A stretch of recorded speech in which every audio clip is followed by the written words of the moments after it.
আচ্ছা, আমি স্ক্রিনটা শেয়ার করেছি, আপনারা কি দেখতে পাচ্ছেন? জি ম্যাম।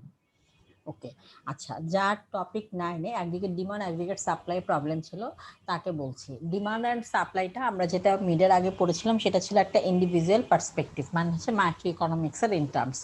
আর অ্যাগ্রিগেট ডিমান্ড অ্যাগ্রিগেট সাপ্লাই এটা হচ্ছে ম্যাক্রো ইকোনমিক্সের ইন টার্মস। দ্যাট মিনস এখানে আমরা যেটাই চিন্তা করবো না কেন একটা কান্ট্রি বেসড চিন্তা করব, মানে অ্যাজ এ হোল চিন্তা করব। সেটা সেভিংস হতে পারে, ইনভেস্টমেন্ট হতে পারে, কনজাম্পশন প্যাটার্ন হতে পারে, জিডিপি জিএনপি সবগুলোই হচ্ছে কি ম্যাক্রো ইকোনমিক্সের ইন টার্মস। এই যে ইন্ডিভিজুয়াল যে ডিমান্ডটা আমরা পড়েছিলাম, মার্কেট ইকুইলিব্রিয়াম, সারপ্লাস, শর্টেজ, এই সব কিছুই কিন্তু অ্যাগ্রিগেট ডিমান্ড অ্যাগ্রিগেট সাপ্লাইয়ে থাকবে। বাট এখানে হচ্ছে কি ইন্ডিভিজুয়াল যে ডিমান্ডগুলো আছে সেগুলো যখন আমরা সাম আপ করি যেটা পাই সেটা হচ্ছে অ্যাগ্রিগেট ডিমান্ড। আর যেটা হচ্ছে সাপ্লাই, অ্যাগ্রিগেট সাপ্লাই কার্ভ, সেটা হচ্ছে কি যে ইন্ডিভিজুয়াল যে সাপ্লাইগুলো হচ্ছে এটা যখন আমরা সাম আপ করব তখন যে রেজাল্টটা পাবো সেটা হচ্ছে অ্যাগ্রিগেট সাপ্লাই। ডিমান্ড অ্যান্ড সাপ্লাইয়ের ল কিন্তু সেম। আচ্ছা, এখানে যে একটা গ্রাফ দেওয়া আছে সেটা হচ্ছে কি market equilibrium, same as market equilibrium, just এটা হচ্ছে একটা কান্ট্রির পার্সপেক্টিভে দেখানো হয়েছে যে একটা কান্ট্রিতে ঠিক যতটুকু একটা পার্টিকুলার প্রোডাক্টের ঠিক যতটুকু ডিমান্ড আছে ঠিক ততটুকুই সাপ্লাই আছে। যদি ইকুইলিব্রিয়ামের উপরের কোনো পয়েন্ট আমরা এক্সপ্লেন করি তাহলে সেটা হবে কি সারপ্লাস, তার মানে কি সাপ্লাই বেশি আর ডিমান্ডটা কম বিকজ অফ প্রাইস ইনক্রিজেস। এবং যদি আমরা বিলো ইকুইলিব্রিয়াম পয়েন্ট কোনোটাকে এক্সপ্লেন করি তাহলে সেটা কি হবে যে শর্টেজ, ডিমান্ড অনেক বেশি because of price decreases, but যেহেতু প্রাইস কমে যাবে দ্যাটস ওয়াই কি হবে না, কোনো ধরনের কোনো সাপ্লাইটা ইনক্রিজ করবে না, প্রাইস কমে গেলে সাপ্লাইও ফল করবে। এই সিনারিওটা হচ্ছে আপনার সেম অ্যাজ মার্কেট ইকুইলিব্রিয়াম, ওটা ছিল ইন্ডিভিজুয়াল পার্সপেক্টিভে, আর এটা হচ্ছে আপনার একটা কান্ট্রির পার্সপেক্টিভে। এই যে দেখেন aggregate demand curve same as demand curve, এবং হচ্ছে অ্যাগ্রিগেট সাপ্লাই কার্ভ এই যে সেম অ্যাজ ইন্ডিভিজুয়াল পার্সপেক্টিভে যে আমরা সাপ্লাই কার্ভ দেখেছিলাম সেম ওই ধরনেরই সাপ্লাই কার্ভ। লও কিন্তু সেম, জাস্ট ডিফারেন্স হচ্ছে যে সেটা ছিল একটা পার্টিকুলার একটা প্রোডাক্টের একটা কোম্পানির অথবা একটা ইন্ডিভিজুয়াল পার্সনের ক্ষেত্রে, আর এটা হচ্ছে একটা কান্ট্রি বেসড যে সাপ্লাইগুলো হচ্ছে ইন্ডিভিজুয়ালি যে সাপ্লাইগুলো হচ্ছে এটা যখন আমরা সাম আপ করবো যে রেজাল্টটা পাবো সেটাই হচ্ছে aggregate supply. Aggregate demand curve কেন ডাউনওয়ার্ড স্লোপিং এবং অ্যাগ্রিগেট সাপ্লাই কার্ভ কেন আপওয়ার্ড স্লোপিং, এই তিনটা করে রিজন ছিল। আচ্ছা, প্রথমটা হচ্ছে এই যে অ্যাগ্রিগেট ডিমান্ড কার্ভ কেন ডাউনওয়ার্ড স্লোপিং, কারণ কি ছিল wealth effect, interest rate effect আর হচ্ছে এক্সচেঞ্জ রেট এফেক্ট। এখানে কি হচ্ছে প্রাইস লেভেলটা ডিনোট করা হচ্ছে, যে প্রাইসটা সেট করা হচ্ছে কনজাম্পশন প্যাটার্ন বলতে যে কোনো একটা অ্যাসেটের ক্ষেত্রে যদি আমরা চিন্তা করি অ্যাসেটের যদি প্রাইসটা কমে যায় তাহলে কি হবে অ্যাসেটের ডিমান্ডটা বেড়ে যাবে। আর সেকেন্ড হচ্ছে ইনভেস্টমেন্ট, এখানে যদি ইন্টারেস্ট রেট বলা হয়েছে এটা হচ্ছে ইনভেস্টমেন্টের পারপাজে বোঝানো হয়েছে, যদি ইন্টারেস্ট রেট কমে যায় তাহলে ইনভেস্টমেন্ট বেশি হবে, যদি ইন্টারেস্ট রেট বেড়ে যায় তাহলে ইনভেস্টমেন্টটা কম হবে। আর এক্সচেঞ্জ রেটটা হচ্ছে কি দুইটা পার্সপেক্টিভে থাকবে, একটা হচ্ছে ইম্পোর্ট একটা হচ্ছে এক্সপোর্ট। ইম্পোর্ট যখন করব তখন হচ্ছে ইন টার্মস অফ ডলারে এক ধরনের সিনারিও আমরা দেখব, যখন এক্সপোর্ট দেখব তখন আমরা এক ধরনের সিনারিও পাবো ইন টার্মস অফ ডলারে। আচ্ছা, এরপরে হচ্ছে aggregate supply curve. Aggregate supply curve তিনটা রিজনে কি আপওয়ার্ড স্লোপিং, একটা হচ্ছে মিস পারসেপশন থিওরি, একটা হচ্ছে স্টিকি প্রাইজেস থিওরি, একটা হচ্ছে sticky wages theory. Sticky prices theory এবং sticky wages theory, misperception থিওরিটা হচ্ছে কি একটা ভুল থিওরি আছে যেটা কিনা আমরা ধরে নেই যে প্রোডাক্টের প্রাইস যদি ইনক্রিজ করে ইন টার্মস অফ সাপ্লায়ার তাহলে কি হবে সাপ্লাইও ইনক্রিজ করবে। আর স্টিকি ওয়েজেস থিওরি মানে হচ্ছে ইনিশিয়াল অথবা অরিজিনাল যে ওয়েজ অথবা স্যালারিটা থাকবে তার থেকে কম স্যালারি দেওয়া, সেটা হচ্ছে স্টিকি ওয়েজেস থিওরি। আর স্টিকি প্রাইজেস থিওরিটা কি? প্রাইজেস বলতে এখানে কিন্তু সাপ্লায়ার যে প্রোডাক্টটা প্রডিউস করবে সেই প্রোডাক্টের প্রাইজের কথা বলা হবে না। এখানে বলা হচ্ছে যে যেই পার্টিকুলার প্রোডাক্টটা নিয়ে আমরা কাজ করবো সেই প্রোডাক্টের র ম্যাটেরিয়ালসের প্রাইসটা ডিক্রিজ করবে, মানে কমে যাবে। ইনিশিয়াল অথবা অরিজিনাল যে প্রাইসটা থাকবে তার থেকে প্রাইসটা ডিক্রিজ করবে র ম্যাটেরিয়ালসের। সেটা হচ্ছে কি স্টিকি প্রাইজেস থিওরি। এই হলো অ্যাগ্রিগেট ডিমান্ড, অ্যাগ্রিগেট সাপ্লাই। এরপর হচ্ছে গভর্নমেন্ট পলিসি। গভর্নমেন্টের কিছু পলিসি আছে, এটা হচ্ছে আপনার মানি সাপ্লাই ইনক্রিজ অথবা ডিক্রিজ করানোর জন্য। একটা কান্ট্রিতে কখন মানি সাপ্লাই বাড়াতে হবে অথবা কখন কমাতে হবে অথবা কখন বাড়ানো প্রয়োজন অথবা কমানো প্রয়োজন, এই জন্য এই পলিসিগুলো অ্যাপ্লাই করা হয়। একটা হচ্ছে ফিসকাল পলিসি, একটা হচ্ছে মনিটারি পলিসি।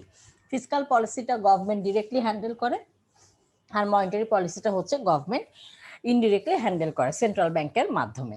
মনিটারি পলিসি মানে হচ্ছে মানি সাপ্লাই, জাস্ট মানি সাপ্লাইটা ইনক্রিজ অথবা ডিক্রিজ করানো in terms of aggregate income or national income.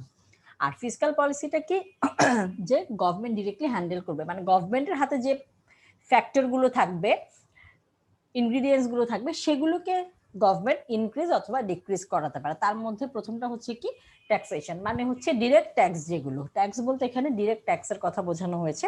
যেগুলো ডিরেক্ট ট্যাক্স সেগুলো গভর্নমেন্ট চাইলে কি করতে পারে, বাড়াতেও পারে কমাতেও পারে। যদি বাড়ায় তাহলে কি ধরনের সিচুয়েশন ক্রিয়েট হবে এবং যদি কমায় তাহলে কি ধরনের সিচুয়েশন হবে, সেটা আমরা দুইভাবে এক্সপ্লেন করতে পারি।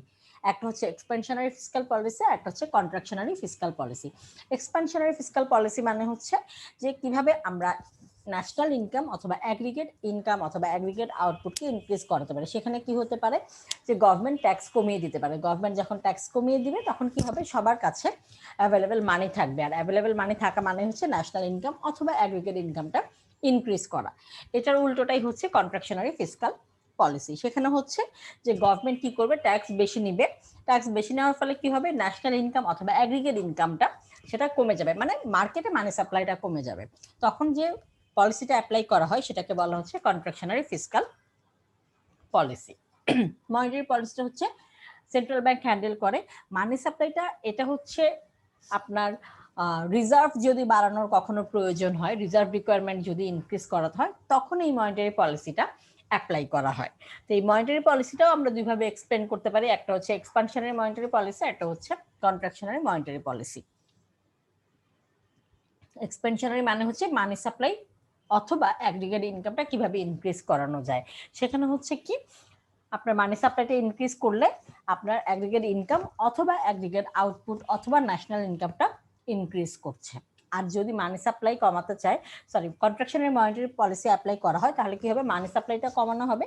মানি সাপ্লাই কমানো মানে হচ্ছে যে গভর্নমেন্টের কাছে অথবা সেন্ট্রাল ব্যাংকের কাছে টাকার পরিমাণটা চলে যাওয়া। যখন ব্যাংকে কোনো ব্যাংকে টাকাটা যখন ব্যাংকে চলে যাবে তখন সিচুয়েশনটা কি হবে, মানে মার্কেটে মানি সাপ্লাইটা কমে যাবে। মার্কেটে যখন মানি সাপ্লাইটা কমে যাবে তখন হচ্ছে অ্যাগ্রিগেট ইনকাম বলেন, অ্যাগ্রিগেট আউটপুট বলেন অথবা ন্যাশনাল ইনকাম বলেন, সেটা কি হবে, ফল করবে। তখন হচ্ছে কন্ট্রাকশনারি মনিটারি পলিসি অ্যাপ্লাই করা হয়। আর ইনফ্লেশন কমানোর জন্য কন্ট্রাকশনারি মনিটারি পলিসি অথবা কন্ট্রাকশনারি ফিসকাল পলিসি অ্যাপ্লাই করা হয়। মোট কথা হচ্ছে আপনার মানি সাপ্লাইটা মার্কেটে কমাতে হবে। কিভাবে কমাতে পারেন, তখন এই কন্ট্রাকশনারি মনিটারি পলিসি এবং কন্ট্রাকশনারি ফিসকাল পলিসিটা অ্যাপ্লাই করা হয়। আচ্ছা, যার টপিক 9 প্রবলেম ছিল সে কি বুঝতে পেরেছেন? জি ম্যাম। ওকে, আচ্ছা, এরপরে হচ্ছে টপিক 11। আচ্ছা সামিউল, আপনার কি কি ব্যাপার, আমার কম্পিউটার ল্যাপটপ কি হ্যাং, না ঠিক আছে। সামিউল, আপনার কি শুধুমাত্র ডিমান্ড পুল এবং কস্ট পুশ ইনফ্লেশন এই দুইটাতেই প্রবলেম, মানে এই দুইটা গ্রাফে জি ম্যাম, প্রবলেম? এখানে কার ভুল আছে ম্যাম? আচ্ছা, তাহলে আমি কার্ভে চলে যাই, স্লাইড ওপেন না করি।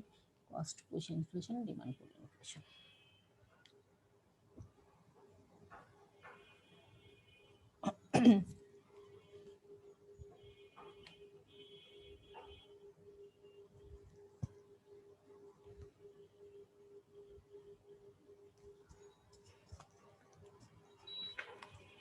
আচ্ছা, এখানে দুইটা কার্ভ দেওয়া আছে। আচ্ছা, ইনফ্লেশন মানে হচ্ছে কি আলটিমেটলি মানি সাপ্লাইটা ইনক্রিজ করবে অথবা মানি গ্রোথটা ইনক্রিজ করবে। মানি গ্রোথ যদি ইনক্রিজ করে তাহলে কি ধরনের সিনারিও হবে, যে আমাদের কাছে অ্যাভেলেবেল মানি থাকবে, তখন আমরা বেশি কনজিউম করব। দ্যাটস ওয়াই মানি সাপ্লাইটা কিভাবে, কখন মানি সাপ্লাইটা ইনক্রিজ করে ইন টার্মস অফ কান্ট্রিতে, তখন এই জিনিসটা হচ্ছে একটা ডিমান্ডের কারণে হতে পারে, দুইটা সিচুয়েশন হতে পারে, একটা হচ্ছে ডিমান্ডের কারণে হতে পারে আর একটা হচ্ছে সাপ্লাইয়ের কারণে হতে পারে। ডিমান্ডের কারণে যে সিচুয়েশনটা হচ্ছে সেটাকে আমরা বলছি ডিমান্ড পুল ইনফ্লেশন, এবং সাপ্লাইয়ের কারণে যেটা হচ্ছে সেটাকে আমরা বলছি কস্ট পুশ ইনফ্লেশন, মানে সাপ্লাইয়ের জন্য যে প্রোডাক্টের প্রাইসটা ইনক্রিজ করছে। আমরা যদি ইন জেনারেলি বলি, ইনফ্লেশন মানে হচ্ছে প্রোডাক্টের ইউটিলিটি সেম থাকবে, প্রোডাক্টের ইউটিলিটি সেম রেখে যদি প্রোডাক্টের প্রাইসটা ইনক্রিজ করে, এটাই হচ্ছে কি ইনফ্লেশন। এখানে যদি ডিমান্ড পুল ইনফ্লেশনটা বলি, আমরা দেখব ইনফ্লেশনের ক্ষেত্রে এই যে দুইটা কার্ভ, এই দুইটা কার্ভেই কিন্তু কি হবে, ডিমান্ডের যে ল আছে এবং সাপ্লাইয়ের যে ল আছে সেই দুইটা কি হচ্ছে, কনফ্লিক্ট করছে। ডিমান্ডের ল হচ্ছে প্রোডাক্টের প্রাইস যদি ইনক্রিজ করে কোয়ান্টিটি ডিক্রিজ করবে, অথবা প্রোডাক্টের প্রাইস যদি ডিক্রিজ করে কোয়ান্টিটি ইনক্রিজ করবে, মানে একটা ইনক্রিজ করলে আরেকটা ডিক্রিজ করবে, নেগেটিভ রিলেশনশিপ শো করছে। এখন এই যে ডিমান্ড পুল ইনফ্লেশনের ক্ষেত্রে এখানে কি বলা হয়েছে, ডিমান্ডের কারণে প্রোডাক্টের প্রাইস ইনক্রিজ করবে।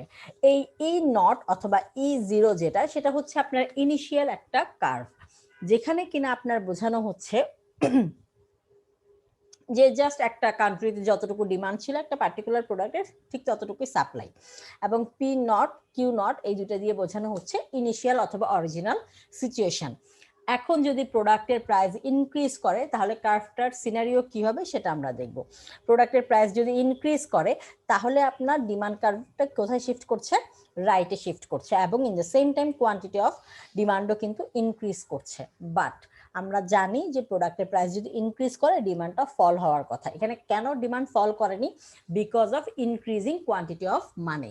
কারণ ডিমান্ড পুল ইনফ্লেশনের আমরা তিনটা রিজন দেখেছিলাম, একটা হচ্ছে ইনক্রিজিং এক্সপোর্ট, একটা হচ্ছে ইনক্রিজিং কোয়ান্টিটি অফ মানি, এবং হচ্ছে ইনক্রিজিং মানি সাপ্লাই। মানি সাপ্লাই বলেন আর ইনক্রিজিং এক্সপোর্ট বলেন আর ইনক্রিজিং কোয়ান্টিটি অফ মানি বলেন, তিনটা কিন্তু সেম। এই এক্সপোর্ট যদি ইনক্রিজ করে আলটিমেটলি দেশের বাইরের টাকাগুলো দেশে চলে আসছে, কোয়ান্টিটি অফ মানি ইনক্রিজ করছে, অথবা মানি সাপ্লাইটা ইনক্রিজ করছে। যখন আমাদের কাছে অ্যাভেলেবল মানি থাকবে তখন আমরা বেশি বেশি কনজিউম করব। এই সিচুয়েশনটাই হচ্ছে ডিমান্ড পুল ইনফ্লেশন। এই জন্য প্রোডাক্টের প্রাইস বাড়ার সাথে সাথে কোয়ান্টিটিও কিন্তু ইনক্রিজ করেছে। দ্যাটস ওয়াই ডিমান্ড কার্ভটা রাইটে শিফট করেছে। সামিউল, এটা কি বুঝতে পেরেছেন? জি ম্যাম, বুঝতে পেরেছি ম্যাম। আচ্ছা, এখানে আপনাদের একটা কথা বলি, সেটা আপনাদের মনে হতে পারে যে ম্যাডাম আপনাদের ডিমান্ডের যে ল ছিল সেটা তো এখানে ফুলফিল হচ্ছে না। আমাদের এই ইনফ্লেশনের কার্ভে মেন ফ্যাক্টর কিন্তু হচ্ছে ইনফ্লেশন। আমরা রিপ্রেজেন্ট করব, এক্সপ্লেন করব। ইনফ্লেশনটা রিপ্রেজেন্ট করতে গিয়ে কি ধরনের সিনারিও আমরা দেখছি সেটা এক্সপ্লেন করছি। ইনফ্লেশন মানে হচ্ছে প্রোডাক্টের প্রাইস ইনক্রিজ করবে। এখানে প্রোডাক্টের প্রাইস যদি ইনক্রিজ করে তাহলে সিনারিও কি দেখাচ্ছে, যে ডিমান্ডের যে লট আছে সেটা কনফ্লিক্ট করছে, কারণ ডিমান্ডের ল হচ্ছে একটা ইনক্রিজিং আর একটা ডিক্রিজিং, বাট এখানে কিন্তু দুইটাই ইনক্রিজিং অথবা দুইটাই ডিক্রিজিং শো করছে। এখানে আমরা ইনফ্লেশন দেখাচ্ছি, জি ম্যাম। ডিমান্ড দেখাচ্ছি না। সেম কিন্তু আপনার কস্ট পুশ ইনফ্লেশনও। কস্ট পুশ ইনফ্লেশনে সাপ্লাইয়ের লটা কি ছিল, সাপ্লাইয়ের ল হচ্ছে আপনার প্রাইস ইনক্রিজ করবে এবং কোয়ান্টিটিও ইনক্রিজ করবে, অথবা প্রাইস ডিক্রিজ করবে কোয়ান্টিটিও ডিক্রিজ করবে, মানে হচ্ছে দুইটাই পজিটিভ রিলেশনশিপ শো করবে, হয় ইনক্রিজ করবে না হয় ডিক্রিজ করবে। বাট এখানে দেখেন, যদি আমরা ইনিশিয়াল ই নটটাকে ইনিশিয়াল ধরি, এখানে হচ্ছে যে সিনারিওটা ইনিশিয়াল, যে পি নট হচ্ছে প্রাইস, কোয়ান্টিটি হচ্ছে Q naught, quantity of demand, এবং আপনার ই নটটা হচ্ছে ইনিশিয়াল একটা ইকুইলিব্রিয়াম পয়েন্ট, যেই পয়েন্টে কিনা শো করছে যে আপনার একটা কান্ট্রিতে প্রোডাক্টের যে পরিমাণ ডিমান্ড ছিল ঠিক সেই পরিমাণ সাপ্লাই। এখন যেহেতু আমরা ইনফ্লেশন দেখাবো, দ্যাট মিনস ইনফ্লেশন মানে হচ্ছে প্রোডাক্টের প্রাইসটা ইনক্রিজ করবে। এখন প্রোডাক্টের প্রাইস যদি ইনক্রিজ করে তাহলে এই কস্ট পুশ ইনফ্লেশনের যে কার্ভটা অথবা গ্রাফটা, এটার সিনারিওটা কি হয়, যে এখানে দেখেন প্রোডাক্টের প্রাইস ইনক্রিজ করলো, পি নট থেকে পি ওয়ান হলো, বাট দেখেন সাপ্লাই কার্ভ কিন্তু লেফটে শিফট করলো। সাপ্লাই কার্ভ লেফটে শিফট করার কারণে আমরা কিন্তু এখানে দেখতে পাচ্ছি প্রোডাক্টের প্রাইস ইনক্রিজ করার সাথে সাথে কোয়ান্টিটি অফ সাপ্লাইও কিন্তু ডিক্রিজ করেছে, তাই না? বাট এখানে কি দুইটাই ইনক্রিজ করার কথা ছিল না according to law of supply? জি ম্যাম। বাট এখানেও কিন্তু কনফ্লিক্ট হয়েছে। এখানে কিন্তু আমরা সাপ্লাইয়ের ল দেখাবো না, এখানে আমরা দেখাবো ইনফ্লেশনটা কিভাবে রিপ্রেজেন্ট করছে মানে সাপ্লাই সাইডের ক্ষেত্রে অথবা ডিমান্ডের ক্ষেত্রে। এই জন্য এখানে যে দুইটা কার্ভের দুইটা জিনিস কনফ্লিক্ট হয়েছে, সেটা হচ্ছে law of demand and law of supply. বুঝতে পেরেছেন? জি ম্যাম, বুঝতে পেরেছি ম্যাম। যদি আমরা উল্টো ভাবে বলতে চাই যে হ্যাঁ, প্রাইস যা ছিল P1 টা হচ্ছে ইনিশিয়াল প্রাইস, P0 টা হচ্ছে আপনার প্রেজেন্ট প্রাইস, তো সেখানে কি হচ্ছে, প্রোডাক্টের প্রাইসটা আপনার ফল করছে। প্রোডাক্টের প্রাইস ফল করলে কি হচ্ছে, আপনার সাপ্লাই গ্রাফটা কিন্তু লেফটে শিফট করছে। আপনার প্রোডাক্টের প্রাইস যদি ইনক্রিজ করে, সরি ডিক্রিজ করে, তাহলে সিচুয়েশনটা ডিমান্ডের ক্ষেত্রে হবে কি কোয়ান্টিটি ইনক্রিজ করবে। বাট এখানে দেখেন প্রোডাক্টের প্রাইস ডিক্রিজ করার সাথে সাথে কিন্তু কোয়ান্টিটি অফ সাপ্লাই ইনক্রিজ করেছে, সেটা কিন্তু ল অফ সাপ্লাইয়ের সাথে কনফ্লিক্ট করছে। ঠিক আছে, এখানে আপনারা যখনই ইনফ্লেশনের এই দুইটা গ্রাফ এক্সপ্লেন করবেন, আপনারা মাথায় রাখবেন ইনফ্লেশনটা এক্সপ্লেন করছেন মানে প্রোডাক্টের প্রাইসটা ইনক্রিজ করাবেন। প্রোডাক্টের প্রাইস ইনক্রিজ করাতে গিয়ে সিনারিও যেটা হবে সেটা এক্সপ্লেন করবেন। ওকে? জি ম্যাম, বুঝতে পেরেছি ম্যাম। ওকে, আচ্ছা, আর কার কোন টপিকে প্রবলেম আছে?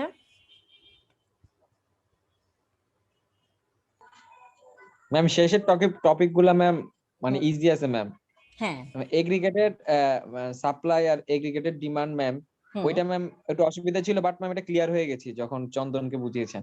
আচ্ছা, আপনাদের মোটামুটি শুধুমাত্র হয়তোবা একটু প্রবলেম হতে পারে যে গ্রাফগুলো একটু আছে সেগুলো যদি আপনারা একটু দেখে নেন, আর জিডিপির ক্যালকুলেশনটা একটু দেখে নিয়েন। ওইটা যদি কোনো কনফিউশন থাকে সেটা আমি বলে দিব।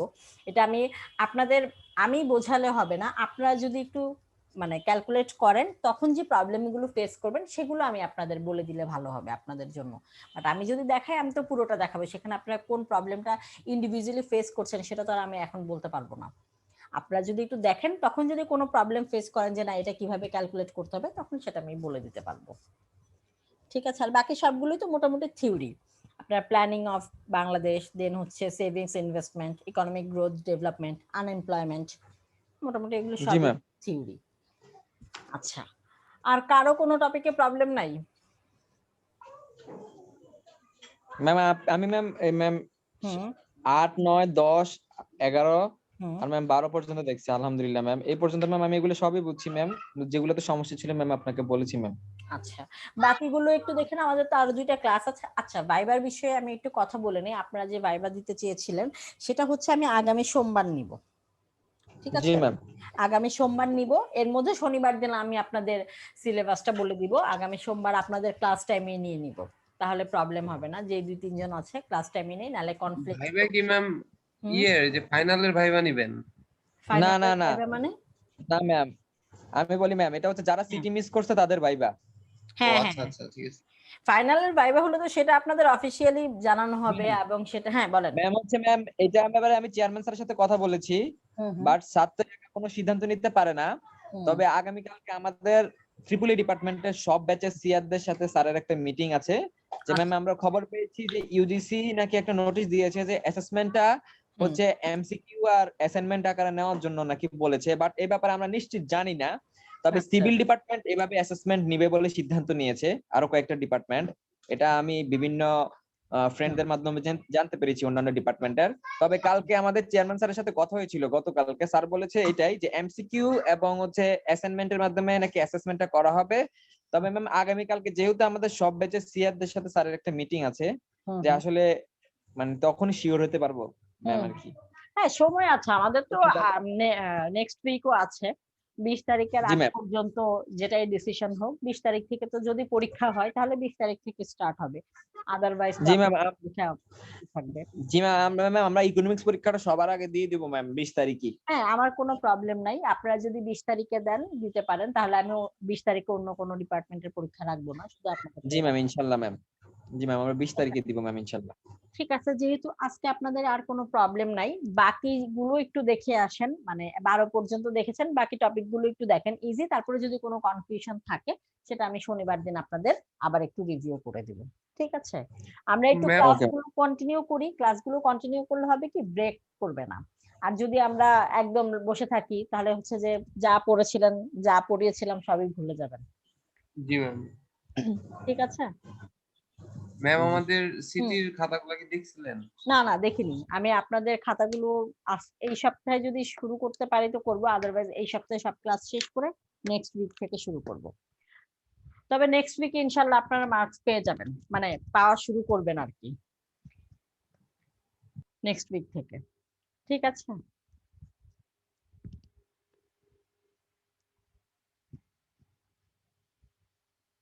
জি ম্যাম, ইনশাল্লাহ ম্যাম। ঠিক আছে, তাহলে সবাই ভালো থাকেন, নেক্সট ক্লাসে ইনশাল্লাহ কথা হচ্ছে। ওকে, জি ম্যাম, আপনিও ভালো ওকে থাকবেন। ম্যাম, ওকে, আসসালামু আলাইকুম। ওয়ালাইকুম সালাম।